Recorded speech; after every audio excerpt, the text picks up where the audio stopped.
Olá, bom dia a todos, bom dia Itália, bom dia Brasil, boa tarde Bom Itália. dia. Hoje estamos no dia 8 de abril e vamos seguir no nosso estudo, seguimos no capítulo 5 e então prosseguimos com a nossa programação, que é a nossa oração, depois lemos a mensagem, a leitura do capítulo e discutimos e depois o encerramento. Então pedimos a todos que se concentrem por um segundinho. Feche os seus olhos, faça um respiro profundo, conectando a nossa alma com com o Divino Espírito Santo, com o nosso guia espiritual, com os nossos anjos que estão aqui presentes, felizes por esse estudo, aos espíritos amigos que vêm aqui todas as semanas nos acompanhar. Pedimos somente a abertura do nosso coração para que a gente consiga absorver desse estudo maravilhoso o máximo possível, para que tenhamos sempre muita fé, para que consigamos plantar, regar e cultivar essa fé dentro de nós todos os dias. Pedimos somente o auxílio,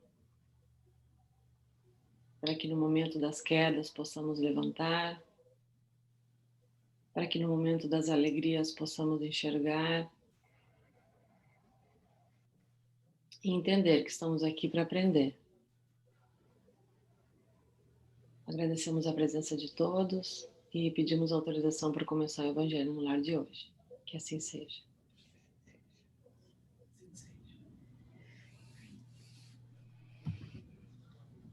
Então, vamos à nossa mensagem de hoje. Vida feliz, né, Má? Isso.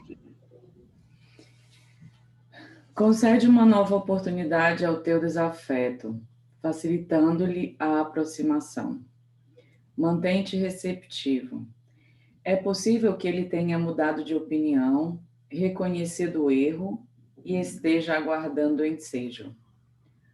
Todos nos enganamos e desejamos ocasião para nos reabilitarmos. Se te encerras na mágoa e nada mais queres com ele, a tua é uma postura igual ou mais censurável que a dele. Não deixes que um capricho do amor próprio ou do orgulho ferido te roube uma excelente ensancha de vencer dor em ti mesmo, de ser vencedor em ti mesmo. É. Isso aí, né? Muitas vezes a gente não nem pensa na possibilidade de que o outro pode ter se arrependido, de que o outro pode também ter repensado igual que é, ou repensado mais que nós, né? E nós nem, às vezes, nem tentamos essa reaproximação por orgulho, por medo, né? Por diversos probleminhas nossos. E às vezes basta só uma tentativa de reaproximação e por incrível que pareça, dá certo, né? Eu acho que assim, o mais interessante da mensagem é que ela orienta que se mantenha receptivo. É se conceder uma nova oportunidade ao desafeto, né? É manter-se receptivo. Na mensagem, não é nem tanto você ir em busca, né? Mas a abertura dentro, né? A abertura interior. Porque é a energia que é o grande bloqueio entre as pessoas. Essa é uma mensagem muito difícil porque nós, né, na nossa infantilidade moral, toda hora que alguém não age do jeito que a gente deseja, a gente se fecha como se tivesse sido ali profundamente ferido, sem levar em consideração o outro, né? Sem levar em consideração o processo do outro. E muitas vezes, aquele outro, ele conseguiu pensar, ele conseguiu rever, mas ele não encontra nenhum caminho até nós, né? Por conta dessa energia tão densa. E aí essa mensagem, né, de Joana dá passa um pouquinho, né? Um vernizinho na cara, porque diz, ó, tudo bem, né? Mas você não vai pensando que você é melhor do que ele, né? Porque a sua postura, ela é igual ou mais censurável que a dele. Quando a gente não deveria ter essa necessidade, né? Mas que, infelizmente, ainda nos magoamos tanto com as pessoas, ainda nos afastamos tanto dos nossos irmãos, que somos irmãos, né? Julgando nos outros a nossa própria infantilidade moral. Eita, que mensagenzinha fofa. E essa partezinha que todos nos enganamos, né? E desejamos ocasião para nos restabilizarmos, né? Quantas vezes a gente reconheceu que errou, né? E a gente só queria uma oportunidade, talvez, dessa mudança aqui, né? De reconhecer que não tivemos maturidade ou, né? Várias questões. Então, igual que nós, os demais também podem pensar assim, né? Uhum. Todos nos enganamos, né? Eu acho que tem uma... Porque quando a gente se chateia com alguém, né, a gente fala muito de projeção, que a gente está projetando um lado nosso. Mas a verdade é que, no fundo, a gente só está projetando porque a gente viu no outro um lado nosso. Então, não é que ele não tem, né? Então, a gente realmente está identificando algo no outro, mas que é algo nosso. Então, assim, aconteceu algo de ambas as partes, que seja infantilidade, que seja por vontade, por capricho do ego, não importa. Mas na hora que a gente vê essa mensagem, né, a gente vê que o erro ele é comum, né, na nossa faixa vibratória. Quem não erra, né? A gente vive presa a uma ignorância sem fim. Como é que faz para não errar? E todos precisamos dessa oportunidade. Agora, abrir a oportunidade na nossa alma, eis o desafio. Parar de vibrar tão mal, né? De desejar o mal, de estar ali com aquela vibração tão negativa, eis o grande desafio. Verdade. Então, a nossa leitura de hoje do capítulo 5 é Sacrifício da Própria Vida. Seguimos então com a leitura do Evangelho. Eu vou ficar bem quietinha porque a primeira leitura foi para mim, então, é sempre para todos nós. Mas para você, né, Karen? Quando encaixa o chapéu, né, a gente tem que refletir mais a fundo. Então, vamos seguir com a leitura. E hoje é O Sacrifício da Própria Vida. São Luís, Paris, 1860.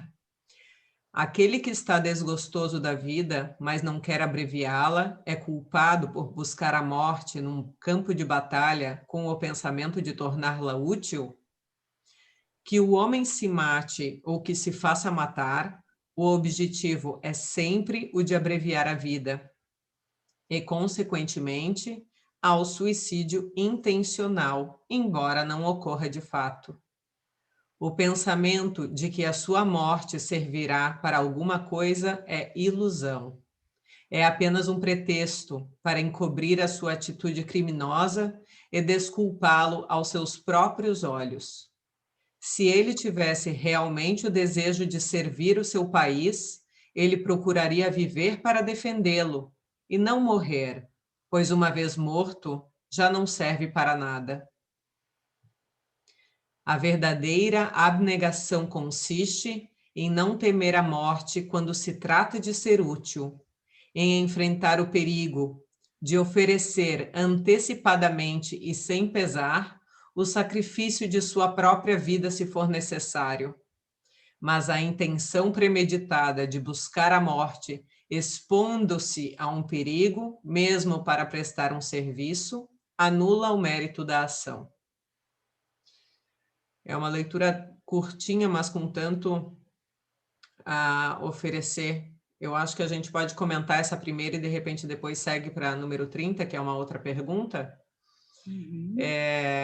Se tu subires um pouquinho na pergunta de cima ainda, o que me chamou a atenção e me fez lembrar enquanto eu estava lendo eram os primeiros cristãos, né, que se colocaram a divulgar a palavra do Cristo, né? E que era, sim, uma, digamos, uma ação perigosa, né? Porque naquela época eles eram perseguidos, então era uma questão real de perigo, mas mesmo assim eles queriam viver, né? Para levar a palavra, e uma vez na arena, né? Para serem mortos, eles se colocavam como, ainda assim, dando um testemunho, né? Ainda dizendo, eu estou feliz porque a minha vida está servindo, o meu testemunho serve, né? Enquanto nós, não tanto levando a questão da guerra, né? Mas no dia a dia, né? Quantas vezes nós nos deixamos adoentar, né? Ficar doentes e com essas energias ruins que vamos colocando para dentro de nós mesmos e nos adoentando, porque tem essa falsa ilusão, né? Essa ilusão de que estamos fazendo bem ou estamos fazendo alguma coisa, mas na verdade estamos sacrificando a nossa própria vida. E aqui diz, né? A vida, na verdade, é para justamente ser útil. E no momento que a gente se coloca, pois uma vez morto, como diz na última frase, já não serve para nada. Eu só queria fazer o comentário para não perder essa... Não sei se alguém mais gostaria de colocar alguma coisa sobre essa primeira pergunta. Acho que aqui, mais uma vez, fala da intenção, né? Porque o que importa, não importa se você se mascara de soldado em defesa de algo. Tem uma coisa que você não pode esconder, que é aquilo que te move. Eu acho que serve até como na mensagem, né? É uma linha muito tênue sempre entre a atitude equilibrada e saudável e a atitude desvairada e inconsciente. Então, é uma linha muito tênue, porque até essa pessoa que vai para o campo de batalha, né, que na verdade está com o objetivo de se matar, né, ou de ser morto, que é a mesma coisa, porque está querendo abandonar a vida, na verdade, ela pode não saber que ela está indo, né, e vai tomada. Então, é isso que acontece na nossa vida. A gente não tem, é uma linha muito tênue. Igual lá na mensagem, que a gente não sabe o limite entre colocar um limite àquelas situações difíceis com amor, né? E criar um problema com desamor. Então, é tudo fruto dessa ignorância. E a gente, né, tem na nossa vida esse movimento ignorante para a morte. Cada vez que a gente está com desgosto, né? O que faz um soldado ir para a guerra para morrer, né? Então, a pessoa já está com desgosto da vida, está inconformada com a vida, e aí ela começa a se colocar como que a morte... Tem tanta gente, tem vários casos que a gente vê citados de pessoas que passaram toda uma vida, por exemplo, num casamento infeliz, por exemplo, né, se obrigando a estar ali naquela situação e contraindo uma doença, e morrem, né, em decorrência dessa postura. Por quê? Porque ali estavam buscando a morte, queriam se livrar daquela situação. Então, são muitas as posturas inconscientes quando a gente tem essa ilusão. Tem uma cena... eu vi um filme que passou na Netflix, mas eles já tiraram, não sei por que eles tiraram rapidamente de cartaz, que era Juana Inés de la Cruz, que era a história de Joana de Ângeles. E ela passou a vida inteira no combate, né? Primeiro que ela escrevia, ela lia muito, ela estudava muito, e tinham coisas que eram proibidas até para a mulher naquele período. Imagina uma jovem ler certas coisas. Mas ela insiste, né? Então ela passa a vida dela inteira. E tem um grande amor que ela tem por uma mulher também, mas ela sempre foi reprimida, até chegar a um ponto que eles começam a retirar tudo que ela tinha escrito, todas as coisas das obras dela e tudo mais. E chega um ponto que chegou uma peste lá onde ela morava, e as freiras adoecem, aí começa a morrer muito. Eu acho até que era a gripe espanhola daqueles anos. E eu lembro que elas iam cuidar uma das outras, todas vestidas, com panos amarrados aqui, e tem uma hora que ela está tão desesperada porque ela ela não conseguia fazer mais nada das coisas que ela amava na vida dela, né? Ela não conseguia mais escrever, não conseguia mais... Tudo para ela era proibido. E ela vai cuidar dessas freiras sem nenhuma proteção, tipo, ela tira a proteção e respira do lado das freiras que ela cuidava, daquelas que estavam morrendo, né? E ali você pensa, ela está se suicidando, tipo, porque ninguém escapava aquilo, né? E ela tinha sã e total consciência de tudo que ela tinha estudado em relação à religião, à vida, tudo. E ela se deixa fazer aquilo, porque não tinha mais nenhum sentido a vida dela. E você fica naquela, ela se entregou, ela fez por um amor imenso, o amor que ela sentia também, que ela não pôde viver, porque na cabeça da gente fica, mas ela se matou, né? Como São Francisco também, que se a gente for ver com outros olhos, ele vai ficar em frio, em neve, descalço, tudo coisa que poderia. Então ficam aquelas perguntas mesmo na cabeça da gente. Depois eu até comentei com algumas pessoas e a gente foi procurar na Netflix, tinham simplesmente tirado da Netflix essa série. E ninguém nunca mais viu. Mas muito interessante. É engraçado, eu assisti essa série, mas eu não vi com esses olhos, né? O que aconteceu, mas é uma boa pergunta. Às vezes a gente pode não... Nesse caso, né, que a gente está falando, por exemplo, de São Francisco, de Juana Inês de la Cruz, né, nessa encarnação lá no México, nessas situações, eu acho que você fez uma pergunta muito interessante, que é o que foi que moveu aquela pessoa, que é exatamente isso que fala a mensagem, né? Porque se ela foi movida pela confiança, apesar de contrair a doença, né, não existe esse sentimento de culpa, se ela foi movida pela fuga, sim. Ok. Então, eu acho que é uma maravilhosa pergunta, porque é exatamente disso que fala o Evangelho. O que move, né, essa alma, esse espírito, no caso de que, se a gente for pensar assim, a gente vai ver Paulo de Tarso. Os cristãos, né, também, que se deixavam ser presos, né, e eram jogados aos leões. A Lívia. Na verdade, eles não se deixavam ser presos. Eles aceitavam o que acontecia. Essa é a sutil diferença que a gente precisa observar. Porque, vejam, a gente pode pensar na nossa vida. Se eu estiver correndo um risco, né, vamos supor que hoje, no nosso tempo, a gente não pudesse estar fazendo esse estudo. E alguém carregava a gente e colocava num circo para ser devorado pelos leões, né? E a gente faria? Boa pergunta. Depende do nível do medo de cada um. Ou do nível de suicídio, né? Podemos ver para os dois lados.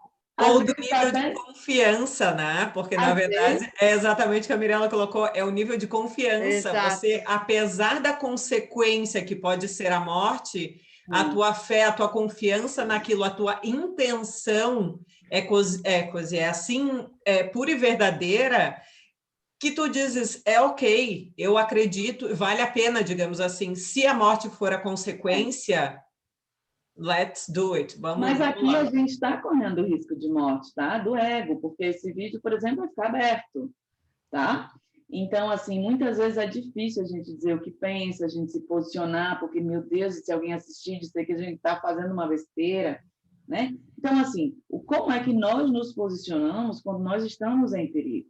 Né? Então, essa é a sutil diferença, por exemplo, que pode nos sinalizar nessa reflexão da Patrícia, que é tão importante, porque é exatamente como funciona para a gente. Né? Então, se eu estou ali, eu não abri mão, aqueles cristãos, eles se encontraram ali no Evangelho e eles continuaram escondidos, porque se não fosse escondido, estavam procurando a morte, não é verdade? Mas não, eles se escondiam. Né? Então, eles se escondiam e, óbvio, chegavam lá os perseguidores dos cristãos e os colocavam no circo. Aí eles tinham medo? Não. Né? Eles ficavam ali, não era com arrogância, me mate para você. Não. Eles ficavam com a alma elevada, de modo que os espíritos os ajudavam antes deles sentirem qualquer dor. Então, assim, eram almas muito mais evoluídas que nós. Né? Eles já tinham, assim como, por exemplo, óbvio que mesmo São Francisco na sua vida era humano, mesmo cada um de nós aqui, quando está encarnado na Terra, é humano. Mas aí você falou, lembrei de Paulo de Tarso, que ia pregar, né? Se não fosse Paulo de Tarso, a gente não teria divulgação do Evangelho. Quantas vezes ele não foi, né? Apedrejado. Preso, né? E nem da cadeia, nem ele queria... Imagina, você vai ler Paulo e Estevão, Nossa. Aí tem lá os casos querendo tirar Paulo da cadeia. Não, Paulo, a gente deu um jeitinho. Aí ele vai, mas se manca, né, cara? Eu não vou sair daqui. Essa é a lei dos homens. Não é que ele queria ficar na cadeia. É que o cara tinha uma outra mentalidade que a gente ainda não concebe. E é por isso que eu digo que é uma colocação tão importante, porque a gente nunca vai saber qual era a intenção de Juana Inês de la Cruz. Mas, se era uma intenção verdadeiramente porque ela não estava conseguindo suportar aquela vida, ok, é fuga. Mas se era alguém de fé, né? E que tirava aquela máscara para trabalhar e porque se entregava ali à vontade de Deus, vê que não é o risco que faz a diferença. Brava. Né? Não é o risco que faz a diferença, é a postura interior. Porque aí quem vai trabalhar com os leprosos, aí a gente diz, né? E a gente, né? O que a gente faria? Ora, a gente pode nem pensar em morte, né? É um negócio difícil, danado. É bem isso. Aliás, para quem não leu ainda o livro de Paulo Estevão, é uma lição de vida aquele livro, é maravilhoso. Quando eu li, eu lembro que eu ia trabalhar de ônibus, eu chorava tanto que as pessoas olhavam para mim dentro do ônibus perguntando se eu precisava de ajuda, tipo, no desespero. E eu sonhava em um dia ter dinheiro para produzir aquele filme. Eu queria um filme igual ao livro. Ai, que lindo. Ai, meu Deus. Ótima intenção. Eu já lia, eu chorava de pensar, meu Deus, eu não teria resistido a tudo isso, meu Deus. Para você ver, cada um que leu, né, e isso é importante, cada um que leu se coloca de uma forma perante a história, porque a gente se espelha, né? Então, eu vou falar de certas coisas do livro de Paulo de Estevão, né? E cada um de vocês vai lembrar de uma outra.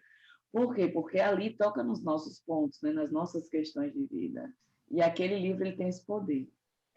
E não vou chamar de coincidência que essa semana, terça-feira, eu falei, eu vou reler o livro de Paulo Estevão, e eu peguei o livro ali, eu não comecei a reler ainda, porque eu falei, eu tenho certeza que eu vou ver essa história de outro jeito, né? Porque eu li eu ganhei esse livro num sorteio ali no Centro Espírita, inclusive. E faz para lá de 2 anos que eu li esse livro. Tu leu em italiano? Ele tem as duas versões, é bem legal. Então, terça-feira me veio isso, vou ler de novo esse livro, porque eu lembro que eu achei lindo, e eu quero reler para hoje ver outras nuances, né? Para ver se eu consigo pegar outras nuances que eu não consegui naquela época. Eu já viajei a trabalho contando a história fazendo um resumo da história de Gesiel, lá do comecinho, indo para Fossombrone, Nelemark, quando eu trabalhava no showroom, toda vez era uma história. E quase sempre alguém falava, mas ela não sabe da história de Paulo. E eu começava a contar toda. De Gamaliel, fazia um resumo, sempre contava esse livro inteiro, que eu tenho até os nomes dos personagens, como fica gravado, né? Às vezes você lê um livro e passa, e outras coisas ficam lá dentro, assim, que você nunca esquece. Mas esse é um livro profundo de autoencontro, assim, na minha visão, né? Que você vai, mergulha ali, e é uma história belíssima, né? É uma conduta moral que a gente... Por isso que eu digo, choca. A conduta moral desses espíritos nos choca ainda. Vamos fazer a outra pergunta, então, que entra bem nesse tema e vai fazer um ótimo fechamento com tudo isso que a gente falou até agora. Sempre com a visão da intenção, que tem aí logo no começo. Então, a segunda pergunta de São Luís é: um homem se expõe a um perigo iminente para salvar a vida de seu semelhante, sabendo de antemão que ele mesmo sucumbirá. Isto pode ser considerado como um suicídio? A partir do momento que a intenção de se matar não existe, não há suicídio, mas devotamento e abnegação, mesmo com a certeza de morrer. Mas quem pode ter essa certeza? Quem diz que a providência não reserva um meio inesperado de salvação no momento mais crítico? Não pode ela salvar aquele que está à frente de uma arma? Muitas vezes, ela pode querer estimular a prova da resignação até o último limite, e então uma circunstância inesperada desvia o golpe fatal.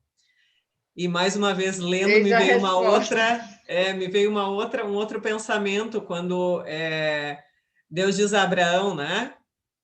Abraão de colocar o seu filho, de fazer oferenda. Não, eu sou péssima para nomes. Eu acredito que é Abraão, sim. Eu acho que é Abraão, né? Que era o único filho, que Abraão e Sara quiseram por muitos anos ter filho, né? E não conseguiam. Sara naquela época já tinha passado, digamos, da idade de ser mãe, né? A idade biológica. E Deus disse: pela tua fé, Abraão, não te preocupa, Sara terá um filho. E eles têm um filho, né? Esse filho tão querido, tão amado.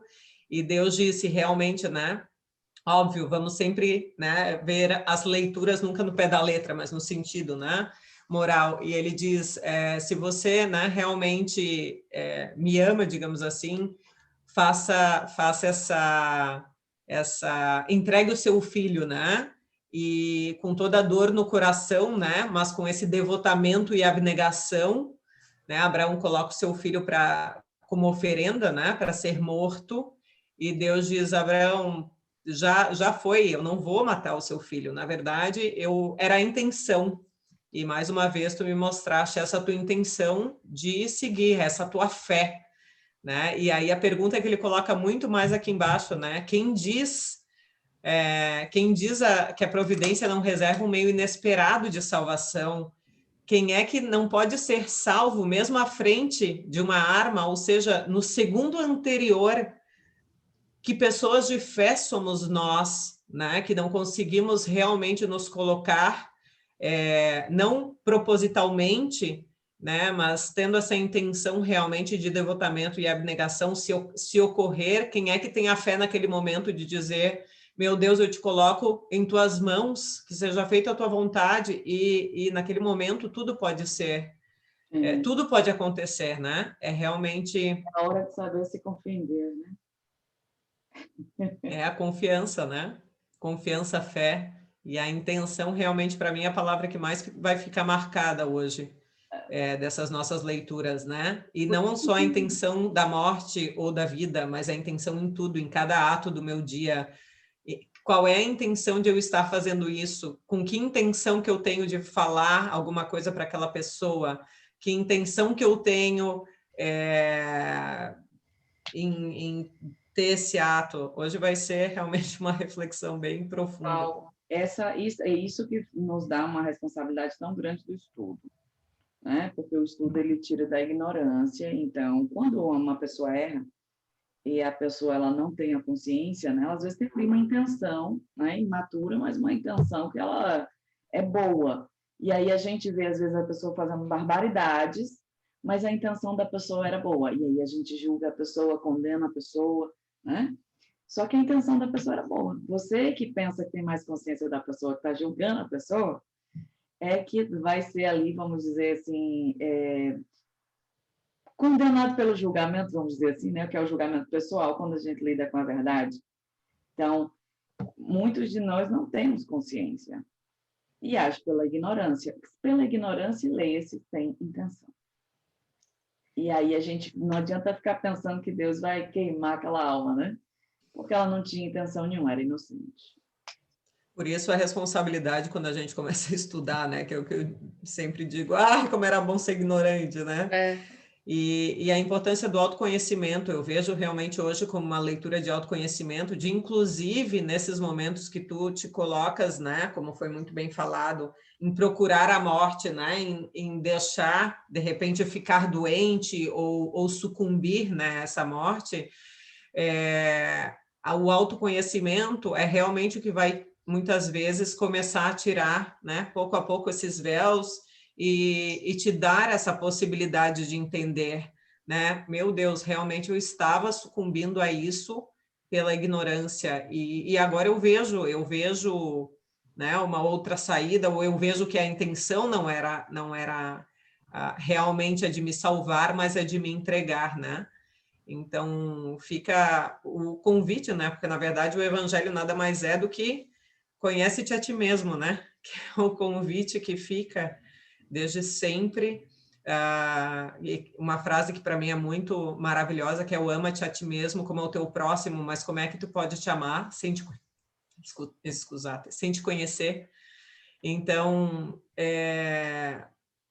ama-te a ti mesmo como ao próximo, conhece-te a ti mesmo, né? E dá a ti mesmo a possibilidade de te amar como és, porque nós somos todos filhos do mesmo pai, né? E ele não fez uns melhores ou uns piores, não, fez todos diferentes, como quem tem filhos, mais de um, eu tenho uma só, mas quem tem mais de um sempre diz, né? Nossa, um é completamente diferente do outro, e assim somos nós.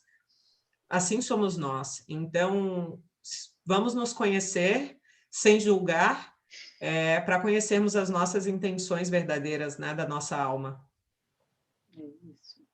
E é difícil, viu? Porque cada dia você descobre que tem um quartinho ainda lá dentro que você nunca nem tinha guardado, nem brechado, como a gente fala no Nordeste. Nem de longe, assim, aí você faz, gente, ainda tinha aquilo ali que eu nunca tinha prestado atenção. E isso para o resto da vida. Sim, Para o meu resto Deus, das como encarnações. nunca imaginei que fosse tão grande essa casa aqui dentro. Eu chamo de um novelo de lã. Sabe quando tu tira aquela pontinha lá do meio? Sim. E aí tu vai fazendo assim, não acaba. Mas Meu nós, Deus. espíritas, a gente tem uma informação muito privilegiada no sentido do conhecimento, porque imagina que o inconsciente é tudo que a gente já viveu, né? Nossa. Aí a gente sabe que a gente não tem nada de um espírito que só tem uma encarnação ou duas. Acender mesmo para deixar clarear esses lugarzinhos escuros. Trazer eles para tentar trazer para o claro, para perto da janela. Tem tanta coisa boa também nesse inconsciente, não é? Tanta coisa maravilhosa que a gente precisa acessar. E vem também nesse novelo, né? Não vem só coisa difícil, que a gente tem mania de pensar só na coisa difícil. Mas muito do nosso potencial também está negligenciado, né? Esse emaranhado de coisa que a gente não acessa. Sim, justamente porque só tendemos a ver as coisas difíceis, né? Então não conseguimos ver os talentos, não conseguimos ver o que já desenvolvemos até hoje. A gente não consegue nem olhar o que já desenvolveu nessa encarnação. Imagina. Né? A gente sempre a olhar, quando a gente coloca a mão no coração e diz, não, mas espera aí, há 1 ano atrás, há 2, há 6 meses, né? Será que eu tinha entendimento sobre isso, sobre aquilo outro, né? Quando eu tenho feito essas reflexões, que eu tenho dificuldade de ver essas coisas positivas, então eu reflexiono assim, pô, mas há 1 ano atrás, né? Que é pouco para nós, 6 meses atrás, né? E eu sabia disso? Não sabia. Poxa, então quer dizer que eu dei um passinho, né? Quer dizer que agora eu já vejo isso, claro, com mais responsabilidade também, mas também com a libertação de ver uma coisa nova, né? Como tomar decisões também é muito difícil. Muito. Eu tive que passar 5 meses fora, vivendo uma vida totalmente diferente, para realizar dentro de mim que tinham coisas que eu não estava mais na mesma sintonia, que eu precisava mudar. Então, e é o que eu falo, teve uma palestra que eu vi de Simão Pedro, com certeza a Mirella conhece, eu não conhecia. Eu morei um tempo em Miami e todo ano, em março, eles têm esse congresso da Flórida. Então, eles me mandam um convite, eu vi todo online. Teve o Alberto Almeida, teve o Divaldo e esse Simão Pedro que eu não conhecia. E ele fez uma palestra fantástica e ele falou uma frase, eu até falei para a Karina, uma frase que me tocou lá dentro do meu coração, que a frase era: fazer por fazer não te ajuda a crescer. Então, você não pode ir por ir, tu tem que ter um propósito de ir. Intenção. Intenção, exato, tem que ter a intenção de... Eu vou por quê? Só para dizer que eu fui? Não muda nada, né? Não, ele tinha dado até uma passagem do antes de falar dessa frase. Espera aí, que eu já acho aqui que eu tinha escrito. Rapidinho. Para fazer o bem é necessário a ação da vontade. Ele deu essa frase que ele estava falando do homem de bem, eu acho. E depois ele ele fez isso. Fazer por fazer não nos ajuda a crescer. É verdade mesmo. É uma verdade sem fim, que tocou lá dentro. De repente, eu li milhões de coisas, vi milhões de coisas, e isso aqui me acordou. Tem que fazer de todo o coração, por vontade, tem que ter intenção, como a gente viu hoje. Então, foi uma chavinha que... Acorda, Maria Bonita. Então, vamos começar de novo, a gente sempre pode, né? Como tem tantos quartos aqui dentro, tantas salas, tantas janelas fechadas, algumas abertas. Vamos lá. E essa vontade verdadeira, ela só se tem quando se tem conhecimento, né? Tem muito a ver com os estudos do ego, né? Desejo, reflexão, vontade de ação. As meninas vão lembrar aí dos estudos do mecanismo do ego. Por quê? Porque se você não está vinculado a um desejo verdadeiro de ver a verdade, se você não tem a capacidade de reflexão para ver, né, ampliar a consciência dessa verdade, a sua vontade ela é mal direcionada. Né? A gente vai agindo egoicamente, sem ver. E tudo, quando a gente fala de Jesus, do Evangelho, né, é conhecereis a verdade. E ela te libertará. E essa verdade é uma verdade realmente que precisa da maturidade da gente. Senão a gente finge que vê, faz de conta que vê ou pensa que vê. Exato. Tô aí, mais algum comentário, meninas? Podemos nos encaminhar para o fechamento. E nós encaminhamos com um convite, então, né? De, como a gente sempre tem uma sugestão, digamos assim, um desafio para a semana. Quando nós acordamos de manhã, né? Qual é a intenção do nosso dia? Qual é a intenção do nosso momento? As intenções dos nossos atos? De repente, refletir essa semana, né? Mesmo que tenha sido depois que tenhamos feito, mesmo depois que tenha sido, de repente, depois que brigamos com alguém... voltar um pouquinho e pensar qual foi a minha intenção nisso, né? E se antes não tinha percebido qual era a real intenção, não tem problema ter percebido depois, né? Porque naquele momento não tínhamos condição e é ok. Conhece-te a ti mesmo, os limites e te ama. Nós somos especiais, somos únicos. Então, vamos trabalhar na intenção dessa semana.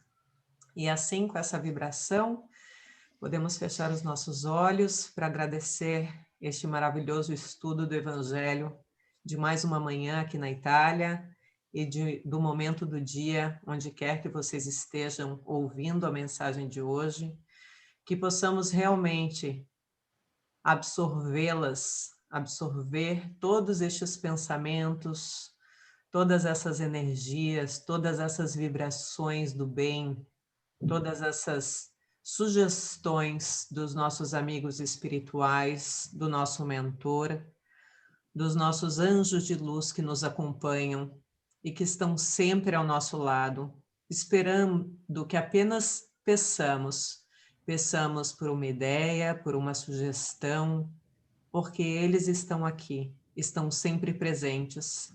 Basta que nós possamos, com humildade, pedirmos ajuda, porque a humildade faz com que nós possamos chegar a eles de uma forma muito mais tranquila, na mesma sintonia, em paz e com fé. Que possamos encontrar as nossas intenções verdadeiras das nossas almas, do nosso espírito que já veio há muito tempo trabalhando e que continua ainda nessa encarnação e que continuará por muitas outras trabalhando nas nossas intenções.